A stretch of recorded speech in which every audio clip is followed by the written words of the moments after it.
You guys can hear me? Yes.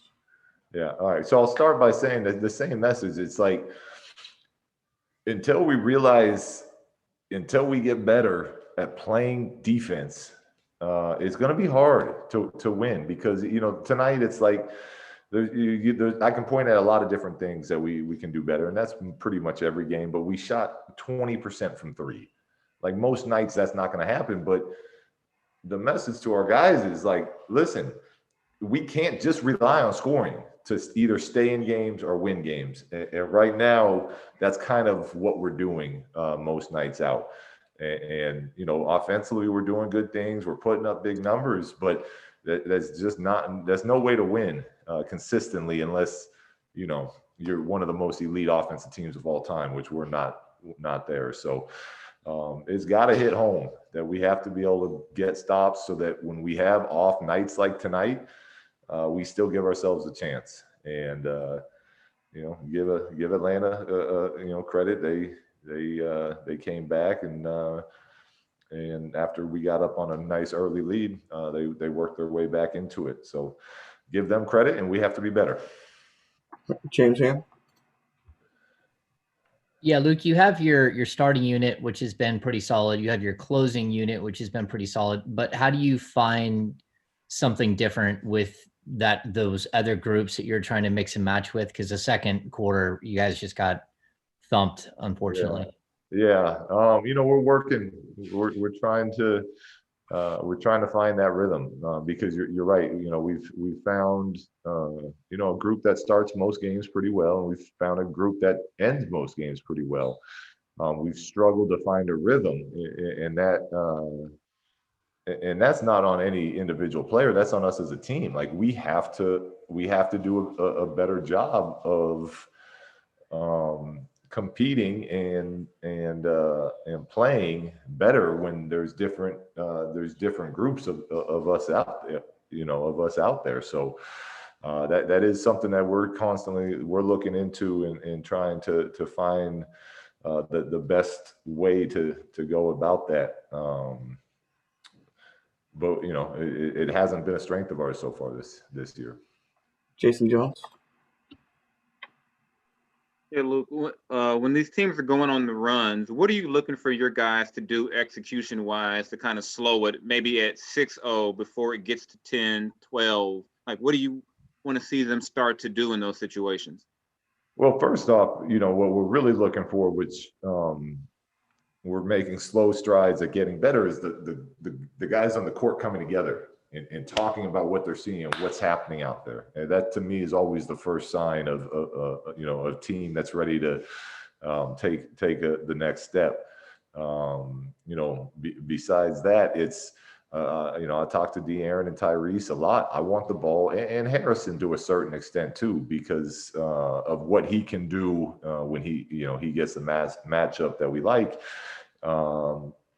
is being more demanding on the court, getting the ball, and not necessarily for them to individually score, but that's when we're at our best. Is when we have those guys making decisions and making plays for others. So just continuing to look to really embrace that. And it's not comfortable. It's never comfortable to be a player and be on the court and get guys to where you need them to be. But that's one of the things we're going to continue to encourage and continue to look for out of those guys.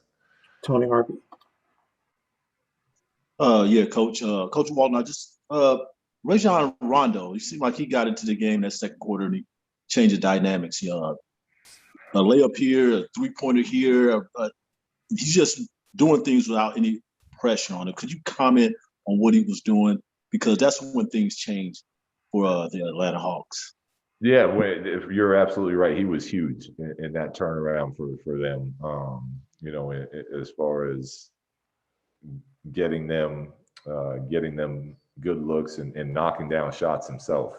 I think part of what happened to us is we started missing shots, and it kind of started draining our energy a little bit. But on the other end, he really, I thought he took control of that game. And he's clearly a brilliant point guard. He's won multiple championships. He knows how to take advantage of angles.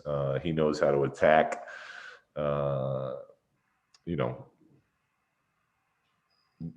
Young players to where he can. There's a lot of tricks of the trade you learn as the game goes, and he knows all of them. So you're absolutely right. He was he was a big part of that. But look, we knew that going in. We talked about it, and we just didn't do a good job of stopping him. Jason Anderson. Hey, Luke, when you look at the kind of the mental aspect of playing defense and the focus that takes, does that even exceed the I guess the energy and the physical effort that it takes to be a good defender? I think they're pretty equal and pretty. They're both extremely important to being good at defense. The effort and the energy has to be there. And then so does the understanding and the mindset of five guys working as one unit, and especially in today's NBA with the amount of spacing and talent that's out there. It has to be a 5-man job, and we have to be able to rotate and communicate and do multiple efforts, those type of things. So, they're both very important to putting together a good defense. James Ham.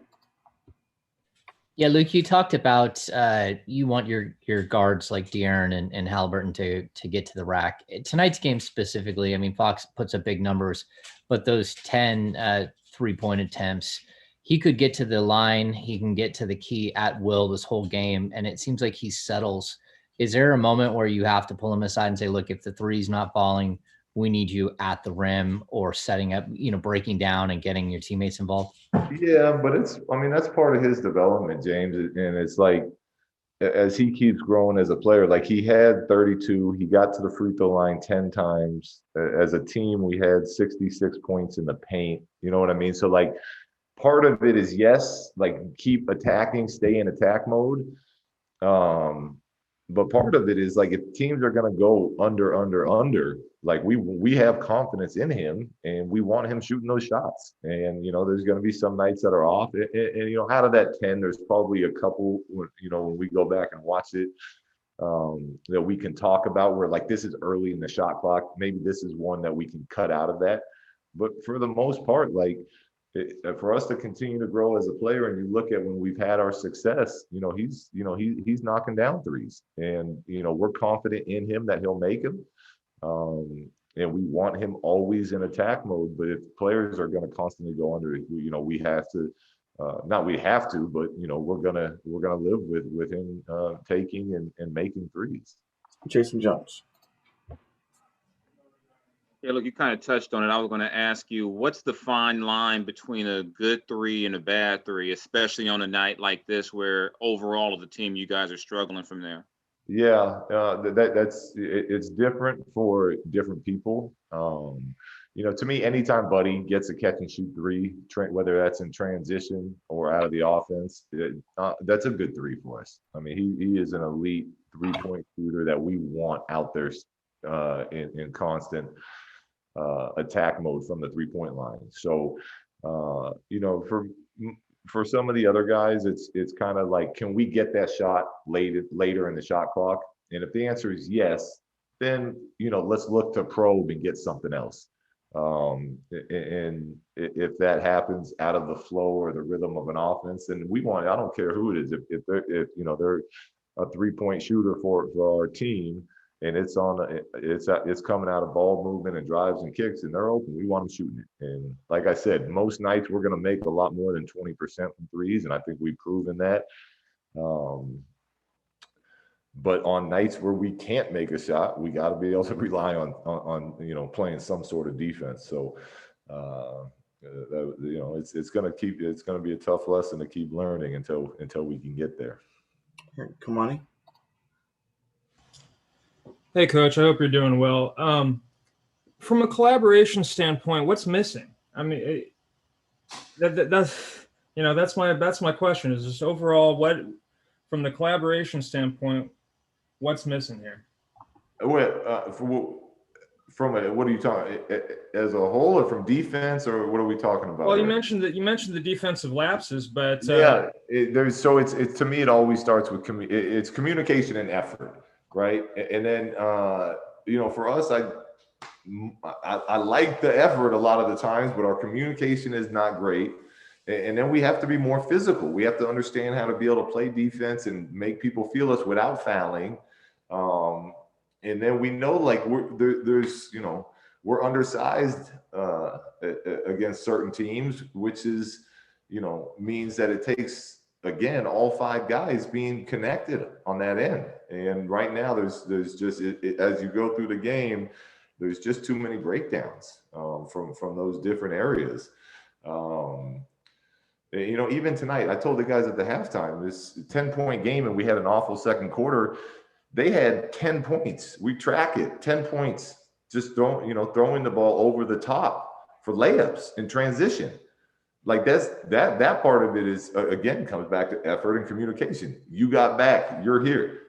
In a 10-point game, we had given up 10 layups, 10 points off of layups just on throw ahead. So, there's stuff like that just it can't be how we're playing out there. Last one, Jason Anderson.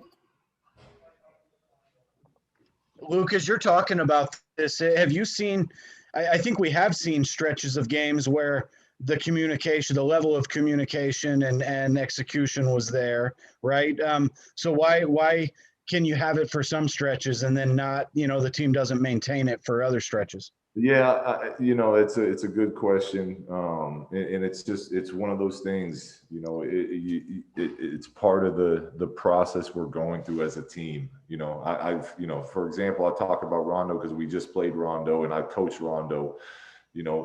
As you grow in this league and you understand what you're doing out there, you're talking on every possession, and I think part of it is we have a pretty quiet group. And part of it is, we play some young players pretty heavy minutes. And, if this was something easy, then, you'd see young players winning all over the place. And that, it normally takes time and experience to get consistent at this stuff. But you're right, we have seen it at times, and now it's about building to where we see it as consistently as possible.